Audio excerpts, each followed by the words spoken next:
Assalamualaikum warahmatullahi wabarakatuh. Perkenalkan, nama saya Elzana Amadeha dari kelas L3 nomor absen 14.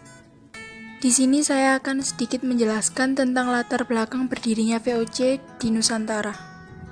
VOC adalah persekutuan dagang Belanda untuk memonopoli perdagangan di Asia, salah satunya di Indonesia, yang dibentuk sejak tanggal 20 Maret tahun 1602.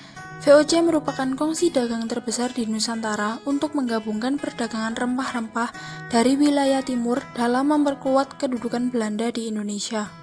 Sebenarnya bukan saja Belanda yang mempunyai kehendak untuk menguasai perdagangan di Indonesia. Negara Inggris pun juga mempunyai niat yang serupa. Bahkan Inggris melangkah lebih dulu daripada VOC dengan membentuk suatu perserikatan dagang untuk kawasan Asia di tahun 1600 dan diberi nama AIC atau East India Company.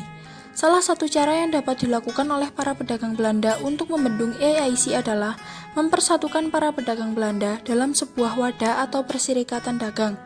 Pada tanggal 20 Maret 1602, atas prakarsa dari Pangeran Maurits dan Oldenbarnevelt, didirikanlah suatu perkumpulan kongsi perdagangan yang bernama VOC.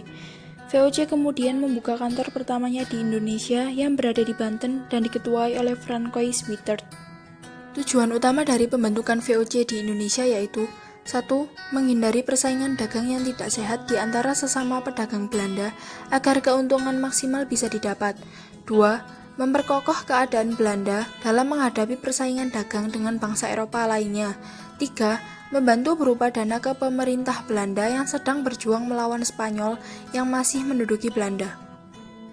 Beberapa hak istimewa yang diberikan oleh pemerintah Belanda kepada VOC di Indonesia antara lain 1. Hak monopoli perdagangan. 2. Hak mengadakan perjanjian dengan raja-raja. 3. Hak memiliki tentara sendiri. 4. Hak mendirikan benteng. 5. Hak menyatakan perang dan damai.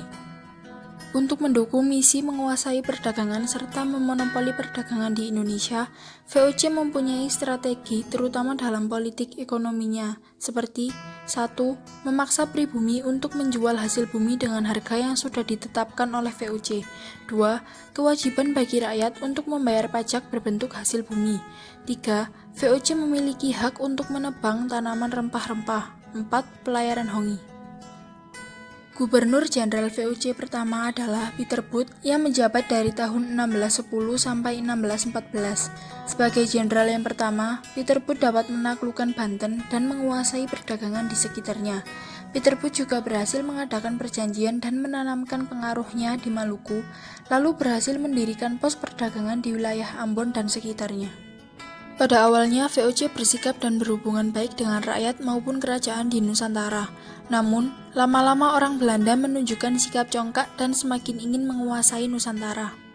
Pada tahun 1618, Sultan Banten yang dibantu tentara Inggris berhasil mengusir VOC dari Jayakarta. Tahun 1619, Gubernur Jenderal Jan Pieter Zoetjen diangkat menjadi gubernur baru VOC dan terkenal berani, kejam, serta ambisius. Merasa bangsanya dipermalukan, Jayakarta diserbu dan dikuasai oleh Jan Pieter Zoetjen. Kemudian di reruntuhan kota Jayakarta dibangun kota baru bernama Batavia. Batavia menjadi pusat semua kegiatan dan kebijakan yang dijalankan VOC karena tempatnya dinilai sangat strategis.